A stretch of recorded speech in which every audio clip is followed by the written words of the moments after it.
Now we will proceed that today we will discuss self induction of a long solenoid. इसका derivation करेंगे। Long solenoid की self induction क्या होती है?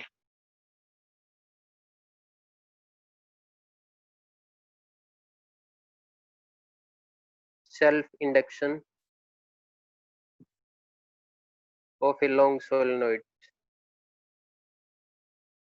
Solenoid toroid ये पहले पढ़ चुके हैं, इसकी सेल्फ इंडक्शन निकालेंगे। तो सेल्फ इंडक्शन के बारे में हम पढ़ चुके हैं, क्या होती है? ये एक फिनोमेना होता है जिसकी वजह से कोयल के अंदर करंट चेंज होगा तो इंड्यूस्ड ईएमएफ प्रोड्यूस होगी। तो सोलेनोइड इस तरह का होता है। एक सोलेनोइड हम कंसीडर कर लेंगे जिसके अंदर n नंबर ऑफ टर्न्स है। इस सोलेनोइड की लेंथ हम L मान लेते हैं। Consider a solenoid having length L and I is current flowing through this, और इसी की रेडियस हम R मान लेते हैं। सोलेनोइड की रेडियस R, और ये इसका एरिया पूरा, ये वाला सर्कुलर एरिया A मान लेते हैं, इसका एरिया जो भी है। ठीक है, तो जैसे कि हमने पहले सेल्फ इंडक्शन के बारे में पढ़ा है, हमने ये पढ़ा था magnetic flux is equal to Li, और हमने इसके अलावा मैग्नेटिक फ्लक्स का एक और भी फॉर्मूला पढ़ा है, phi is equal to B dot A. ये दो फॉर्मूले पढ़े हैं मैग्नेटिक फ्लक्स के।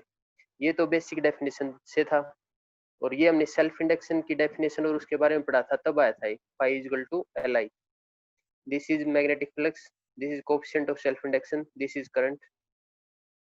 here this is magnetic field, this is area through which magnetic field line passes। ये दो फॉर्मूले हैं। अगर दोनों ये मैग्नेटिक फ्लक्स के फॉर्मूले हैं तो दोनों को हम इक्वल पुट कर सकते हैं।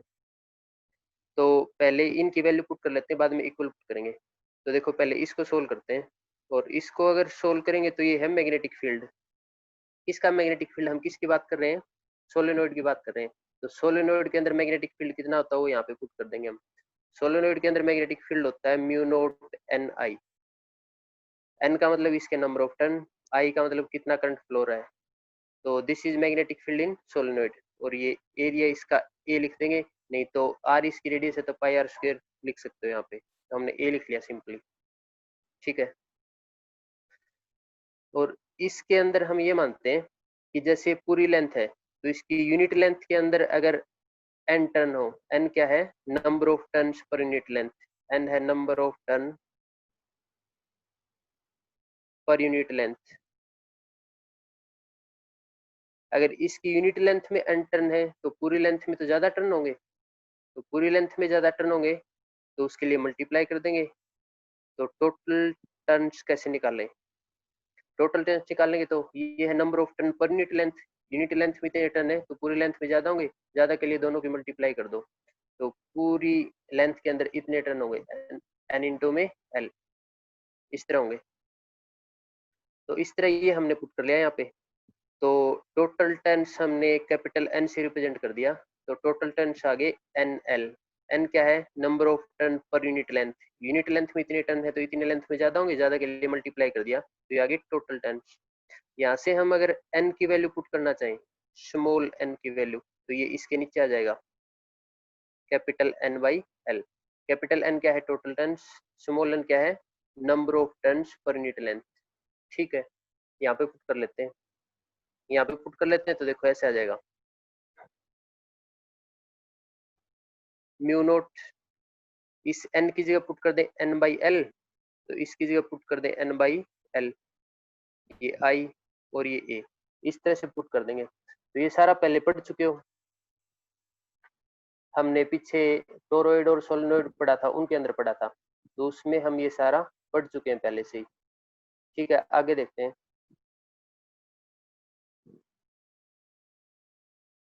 देखो फिर ये फ्लक्स का फॉर्मूला था, तब था जब हमने सेल्फ इंडक्शन पढ़ा था, और ये बेसिक डेफिनेशन से था। तो दोनों को आगे सोल्व कर लेते हैं। तो देखो फिर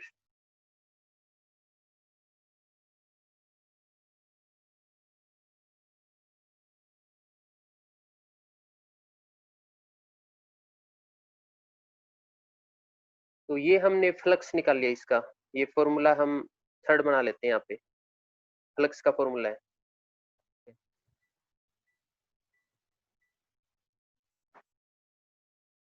जैसे कि हमने यहाँ पे ये पढ़ा है कि ये है number of turn per unit length. Unit length के अंदर मान लो ये यूनिट लेंथ है, यूनिट का मतलब 1 होता है 1 सेंटीमीटर। यूनिट लेंथ के अंदर अगर इतने टर्न है तो पूरी लेंथ में ज्यादा थे, तो यहाँ पे नंबर ऑफ टर्न है वो पूरी लेंथ के अगर पुट करेंगे तो इस तरह से पुट करेंगे n/l, ये पुट कर दिया हमने। अगर इसको भी हम ऐसे देखें कि ये है फ्लक्स, एक टर्न का फ्लक्स है, फ्लक्स पर यूनिट टर्न। अगर ये यूनिट टर्न का अगर ये फ्लक्स है तो पूरे टर्न में से कितना फ्लक्स होगा, तो पूरे में से निकालेंगे तो फिर ज्यादा से मल्टीप्लाई करना पड़ेगा।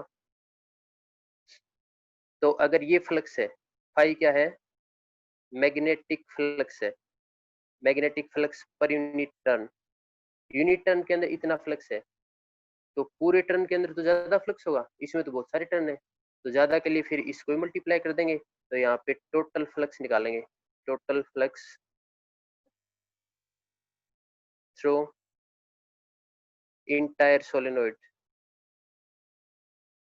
कि पूरे सोलेनोइड के अंदर कितना फ्लक्स होगा।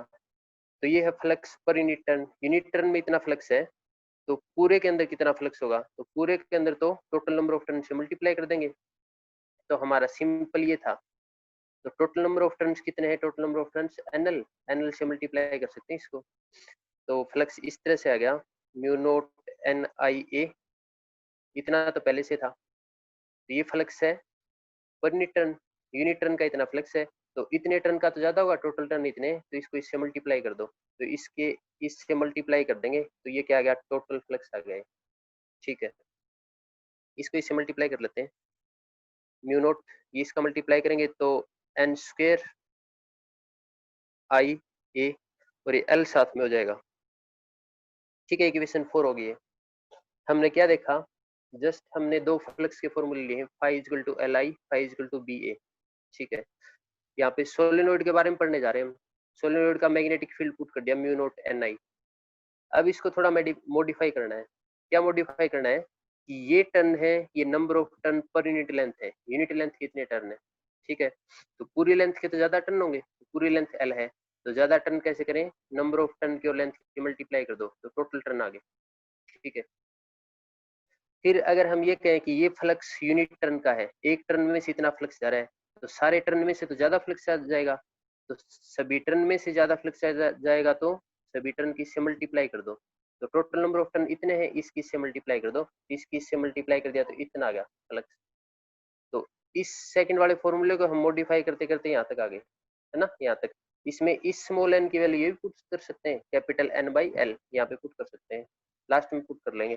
ठीक है, तो मेन फॉर्मूला एक हमारे पास फ्लक्स का फॉर्मूला ये है और दूसरा फॉर्मूला ये आया है, तो फर्स्ट फॉर्मूले को और लास्ट फॉर्मूले को हम इक्वल पुट कर देते हैं। तो अब क्या करेंगे, फ्रॉम 1 एंड 4, फर्स्ट और 4 में से रिजल्ट निकालते हैं। क्या रिजल्ट निकालेंगे, दोनों ही फ्लक्स है तो दोनों की इक्वल पुट कर सकते हैं। ये फ्लक्स है एल आई, ये फ्लक्स है एल आई, ये फ्लक्स ये पुट कर लेते हैं जो भी दे रखा है, mu note N square I A L. ठीक है, आई से आई को काट देंगे हम, और आई से आई को काट देंगे तो हमारा कोफिशिएंट ऑफ सेल्फ इंडक्शन आ गया, म्यू नोट एन स्क्वायर, आई तो इससे कट ही गया, ए एल, ये है coefficient of self induction of a long solenoid. तो हमने लॉन्ग सोलेनोइड का सेल्फ इंडक्शन निकाल लिया। एक फॉर्मूला तो ये बन गया, इसका अगर दूसरा फॉर्मूला बनाना चाहते हो तो क्या करोगे, स्मॉल एन की जगह हम capital N by L put कर सकते हैं, तो यहाँ पे पुट कर लो। यहाँ पे पुट करेंगे तो देखो फिर mu note N square L square, इसकी जगह एन बाई एल पुट कर दिया, ए एल, ये कैपिटल एल है कोएफिशिएंट ऑफ सेल्फ इंडक्शन, और ये एल क्या है, लेंथ ऑफ सोलेनोइड, ये स्मॉल एल है लेंथ ऑफ सोलेनोइड।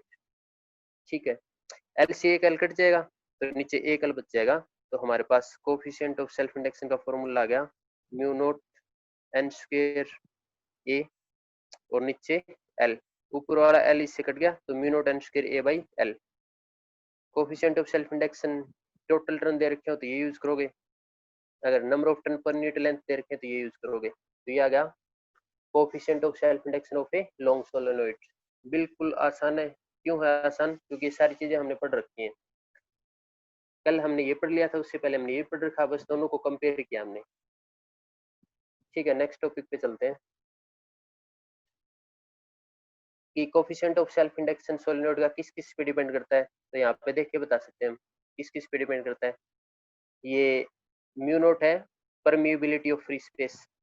तो फ्री स्पेस मतलब इस सोलेनोइड के अंदर खाली जगह है या फिर कोई मटेरियल रख रखा है, उस पर डिपेंड करता है ना। कोई मटेरियल रख देंगे तो परमिएबिलिटी ऑफ मीडियम बोलते हैं इसको, मीडियम कोई भी मीडियम रख सकते हैं यहाँ पर, तो ठीक है।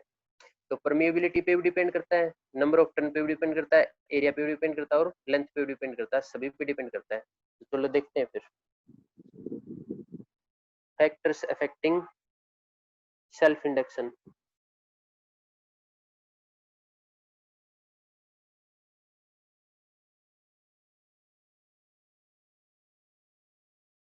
Factors on which self induction depends, factors on which self induction का कोएफिशिएंट L है, factors on which L depends। इसका फॉर्मूला लिख लेते हैं, उसी से डिफाइन करना है। तो L का फॉर्मूला हमारे पास mu nought n square L A, ये फॉर्मूला आया था लास्ट में। तो कोएफिशिएंट ऑफ सेल्फ इंडक्शन और डायरेक्टली प्रोपोर्शनल है square to the number of turns, directly proportional है A के, तो इनके डायरेक्टली प्रोपोर्शनल है। और कोएफिशिएंट ऑफ सेल्फ इंडक्शन की अगर हम बात करेंगे परमिएबिलिटी से, तो इसका फॉर्मूला थोड़ा चेंज कर सकते हैं। कैसे चेंज कर सकते हैं? इस म्यू की जगह हम म्यू लिख सकते हैं, इस म्यू नोट की जगह हम सिंपल म्यू लिख सकते हैं। म्यू क्यों लिख सकते हैं? अगर इस सोलेनोइड के अंदर कुछ भी नहीं है तो वैक्यूम है, तो इसको फ्री स्पेस कहते हैं। तो परमिएबिलिटी ऑफ फ्री स्पेस तो म्यू नोट होता है, और इसके अंदर कोई मटेरियल रख रखा है, कोई मटेरियल रख रखा है तो permeability of medium. If there is medium और any substance inside the solenoid, अगर वो है तो इस म्यू की जगह हम म्यू लिखेंगे सिंपल, इस म्यू नोट की जगह म्यू। तो इसको हम ऐसे भी लिख सकते हैं N square A by L, इस तरह से। तो तीसरा आ जाएगा कि coefficient of self induction N square पे डिपेंड करता है, ए पे डिपेंड करता है और म्यू नोट पे भी डिपेंड करता है। म्यू नोट का मतलब परमिएबिलिटी, तो जो भी मीडियम रख रखा है ना, उस मीडियम की परमिएबिलिटी पे डिपेंड करता है, ठीक है। और परमिएबिलिटी का फॉर्मूला ये होता है, रिलेटिव परमिएबिलिटी ये होती है कि किसी भी सब्सटेंस की permeability to the permeability of vacuum या फिर फ्री स्पेस, इस तरह से होता है। रिलेटिव परमिएबिलिटी होती है, it is ratio of permeability of a medium to the permeability of vacuum. तो इस म्यू की जगह, इस म्यू की जगह हम ये लिख सकते हैं, इसको इधर ले जाओ, तो इस म्यू की जगह हम ये लिख सकते हैं म्यू नोट इंटू में म्यू आर, तो ये इधर ले जाके इस म्यू की जगह लिख सकते हैं। तो एल का फिर फॉर्मूला यहाँ से और आगे बढ़ जाएगा, म्यू नोट म्यू आर, इसकी जगह पुट कर लिया हमने एन स्क्वायर ए और एल। तो इस तरह से एक फॉर्मूला ये भी बना सकते हैं अगर हम रिलेटिव परमिएबिलिटी का यूज करें तो, coefficient of self induction of long solenoid. तो इन पे डिपेंड करता है।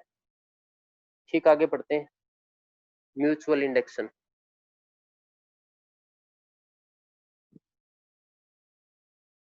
म्यूचुअल इंडक्शन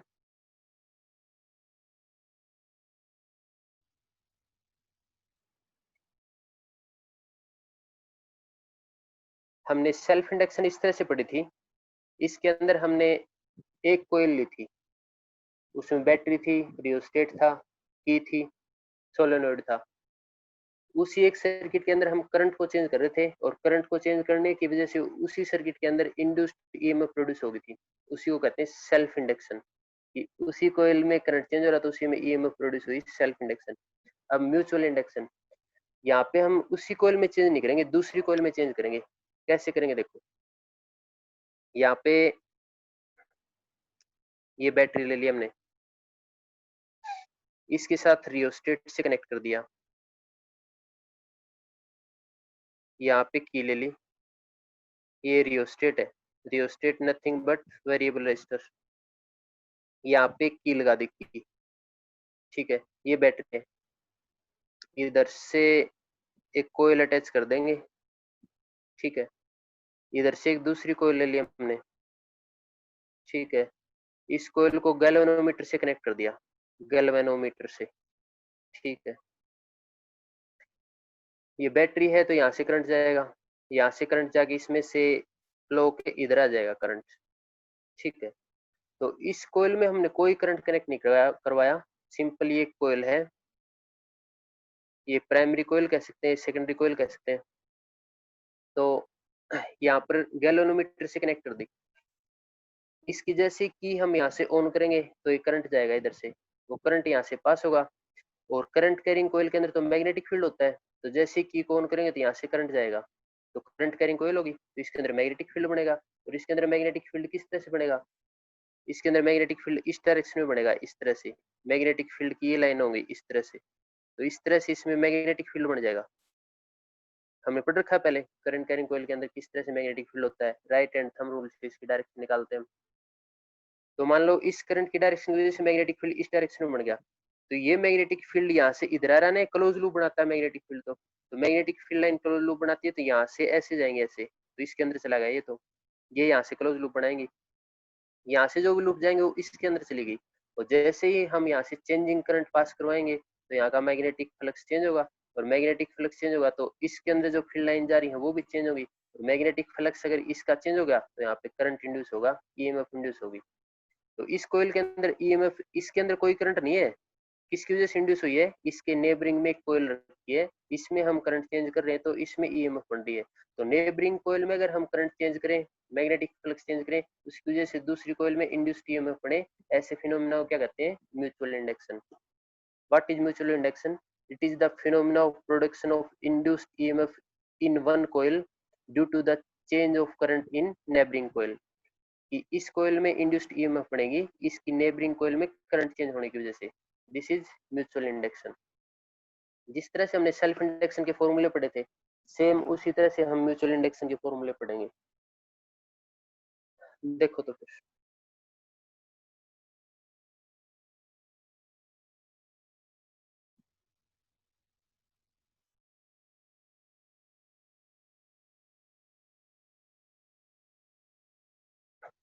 एक बार रिवाइज करवा देता हूँ सेल्फ इंडक्शन, उससे समझ में अच्छी तरह आएगा।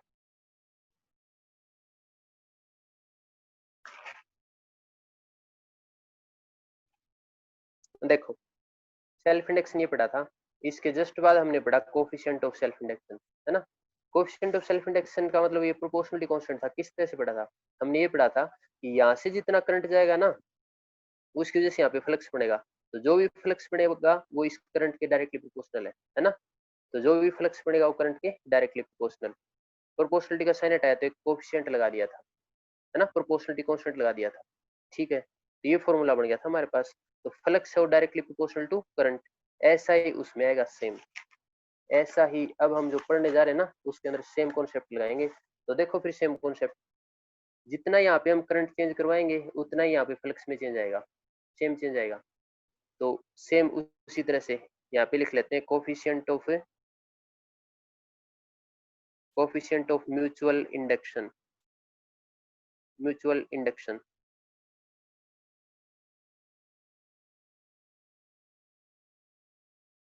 और कोफिशिएंट ऑफ म्यूचुअल इंडक्शन को एम से डिनोट करते हैं, कोफिशिएंट ऑफ सेल्फ इंडक्शन को एल से डिनोट करते हैं, और कोफिशिएंट ऑफ म्यूचुअल इंडक्शन को एम से डिनोट करते हैं, ठीक है। सेम कॉन्सेप्ट यहाँ पे लगाएंगे कि flux is directly proportional to current flowing through the circuit, इसमें जो भी फ्लक्स बनेगा वो इस करंट के डायरेक्टली प्रोपोर्शनल है, ठीक है। प्रोपोर्शनलिटी का साइन हटाएंगे तो एक कांस्टेंट लगाएंगे हम, तो इस प्रोपोर्शनलिटी का साइन हटाएंगे तो अब वो कांस्टेंट एम लगा देंगे, सेल्फ इंडक्शन पढ़ रहे थे तो एल लगाया था ना, यहाँ पे एम लगा देंगे, ठीक है, एम लगा दिया, ये इस तरह से आ गया। तो ये है प्रोपोर्शनलिटी कांस्टेंट या फिर कोएफिशिएंट ऑफ म्यूचुअल इंडक्शन, तो इसके अंदर जो भी एम है, एम है ये है coefficient of mutual induction,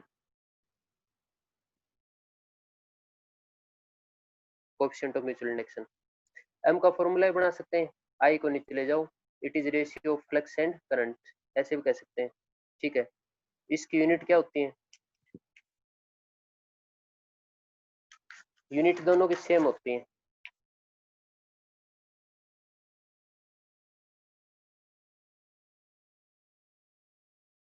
unit self induction और म्यूचुअल इंडक्शन दोनों की ही सेम होती है, क्या यूनिट होती है, Henry, Henrys unit of mutual induction and self induction दोनों की यूनिट ही हेनरी होती है, एच से नोट करते हैं, एच से। बाकी इस फॉर्मूले से बना सकते हो, phi is equal to M I जो फॉर्मूला ना उससे बना सकते हो बेसिक यूनिट, ये इसकी स्टैंडर्ड यूनिट है। ठीक है, आगे पढ़ते हैं। इससे आगे हम ये पढ़ेंगे जैसे हमने पहले पढ़ा था। देखो, इससे आगे हम ये पढ़ेंगे कि ईएमएफ हमने पढ़ रखी है फैराडे सेकंड लॉ से। ईएमएफ का फॉर्मूला है minus d phi by D t, ये हमने पढ़ रखा है। ये सेम कॉन्सेप्ट हमने सेल्फ इंडक्शन वाले में पढ़ा था, सेम वही हम रिपीट करते जा रहे हैं। देखो, कोएफिशिएंट ऑफ सेल्फ इंडक्शन यहाँ से स्टार्ट किया था, इससे हमने कोएफिशिएंट ऑफ सेल्फ इंडक्शन निकाला। सेम यहीं पे प्रोपोर्शनल कांस्टेंट, अब हमने अम लगा दिया, म्यूचुअल इंडक्शन पढ़ रहे ना तो अम लगा दिया। इसके बाद क्या पढ़ा था, ये फॉर्मूला बना दिया था। उसके बाद हमने इसकी डेफिनेशन बनाई थी कि करंट को अगर मान ले लेते हैं तो फाई एल के इक्वल है, ऐसा ही वहां पे करेंगे। इसके बाद हमने ये किया था, फाई की वैल्यू पुट कर दी है ना, और फिर इस तरह से फॉर्मूला, तो सेम वही कॉन्सेप्ट बनाने जा रहे हैं, सेम कॉन्सेप्ट।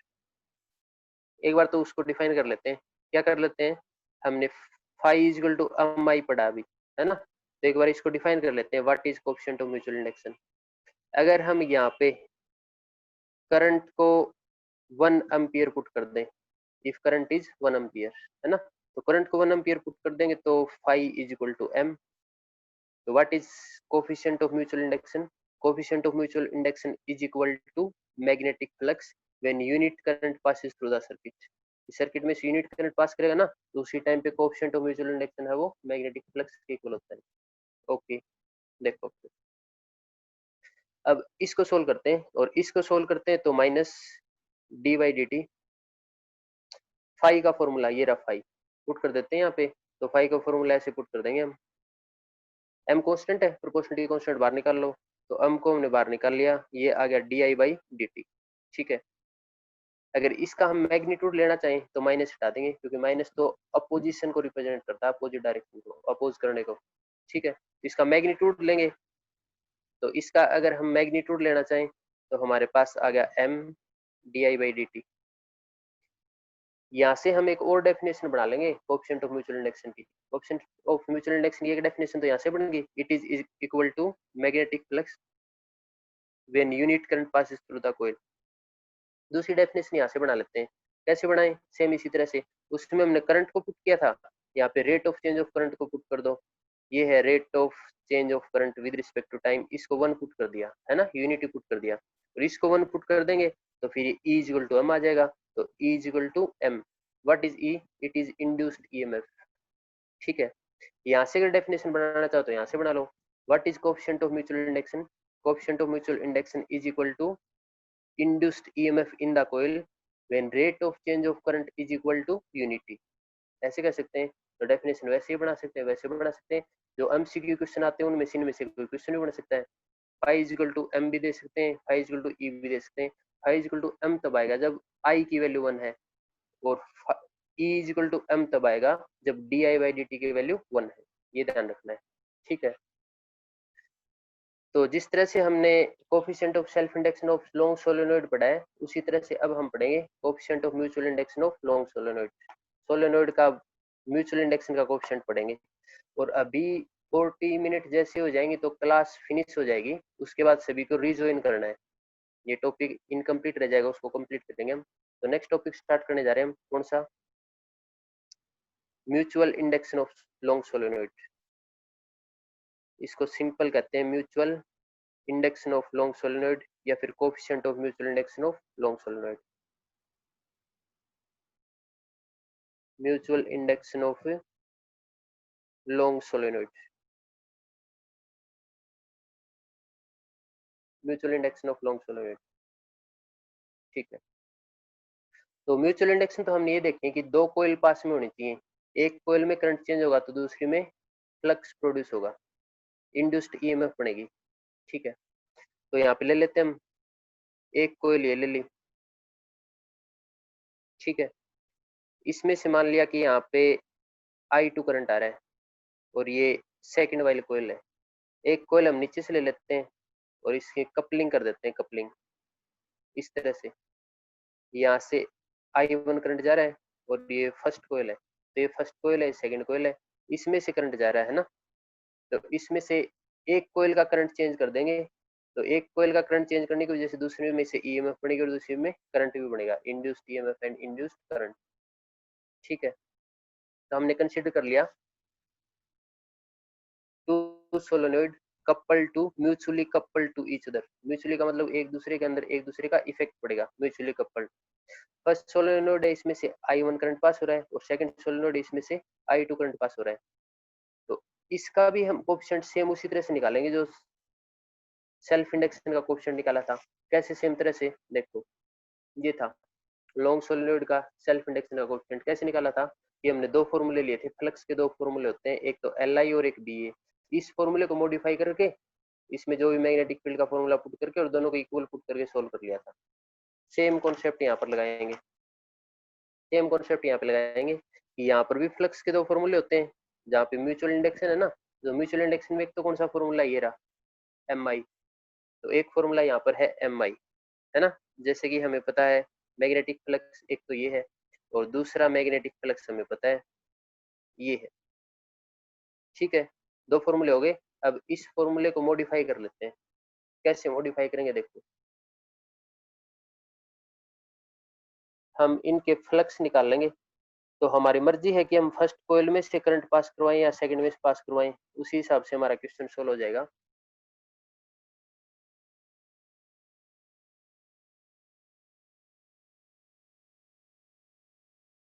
देखो, तो हमने कंसीडर कर लिया कि इस कोयल में से करंट पास हो रहा है और इस कोयल में से चेंजिंग करंट पास होगा, तो इस दूसरी कोयल के अंदर ईएमएफ इंड्यूस होगी और इसमें करंट भी इंड्यूस होगा।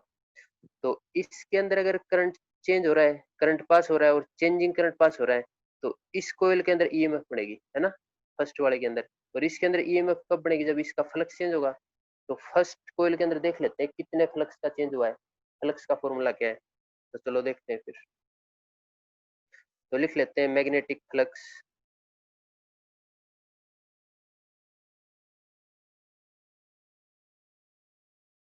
थ्रू कोयल फर्स्ट। इस फर्स्ट कोयल में से मैग्नेटिक फ्लक्स कितना बढ़ेगा वो निकालेंगे। ठीक है, तो मैग्नेटिक फ्लक्स हम फर्स्ट कोयल का निकाल रहे हैं, तो फॉर्मूला ये बढ़ेगा बी डॉट ए। तो ठीक है, इसकी वैल्यू पुट कर लेंगे, बी डॉट ए बनेगा। तो देखो, तो फॉर्मूला बन जाएगा यहाँ पे बी डॉट ए इस तरह से। और हमें पता है कि फ्लक्स और नंबर ऑफ टर्न पे डिपेंड करता है। अगर एक टर्न है तो इतना है, और नंबर ऑफ टर्न अगर n है तो नंबर ऑफ टर्न n भी इसके साथ लगा देंगे इसके अंदर।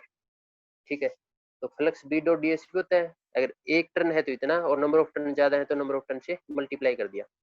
फर्स्ट वाले का फ्लक्स निकाल रहे हैं, तो फर्स्ट वाले का फ्लक्स निकाल रहे हैं, तो एक टर्न है या कितने टर्न हो उन पे डिपेंड करता है फ्लक्स। अभी हमने थोड़ी देर पहले पढ़ा था। तो किसके टर्न पे डिपेंड करता है? फर्स्ट वाले का फ्लक्स निकाल रहे तो फर्स्ट वाले के नंबर ऑफ टर्न पे डिपेंड करता है। ये मैग्नेटिक फील्ड किसका है? मैग्नेटिक फील्ड तो सेकंड का है ना, क्योंकि हमने यहाँ से करंट सेकंड में फ्लो करवाया है, तो सेकंड के अंदर मैग्नेटिक फील्ड बना, वो मैग्नेटिक फील्ड फर्स्ट के साथ लिंक हुआ है। तो मैग्नेटिक फील्ड